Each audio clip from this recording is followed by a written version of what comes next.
எல்லாரும் தீனை விட்டுட்டு துனியாவுக்கு போயிடக்கூடாது, துனியாவை விட்டுட்டு தீனுக்கு போகணும். இப்படி தான் சஹாபாக்கள் எல்லாருமே வாழ்ந்து காமிச்சாங்க. நபி ஸல்லல்லாஹு அலைஹி வஸல்லம் நல்லா சாப்பிட்டவங்க. இஸ்லாத்துக்கு வந்ததுக்கப்புறம், முஸ்லீம் ஆனதுக்கப்புறம் என்ன நிலைமை வரும்? வெறும் பேரிச்சம்பழம். உமர்லேயும் நல்லா சாப்பிட்டவங்க, இஸ்லாத்துக்கு வந்ததுக்கப்புறம் பேரிச்சம்பழம். ஏன்? அடுத்தவங்களோட, அதான் அவங்களுக்கு தெரியும், அடுத்தவங்களுக்கு தான் முக்கியத்துவம் கொடுக்கணும்.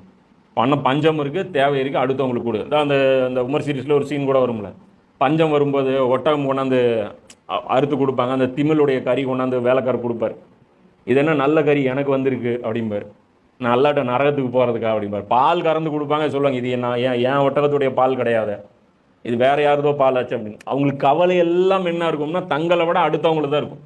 அதனால் அவங்க என்ன பண்ணுவாங்கன்னா, அவங்க சொல்லுவாங்க ரொட்டி அப்போ கூட அந்த கறி ரொட்டி பார்த்து சொல்லுவாங்க, எனக்கு நீ ரொம்ப பிடிக்கும், ஆனால் வந்து நான் சாப்பிட மாட்டேன் அப்படிம்பாங்க.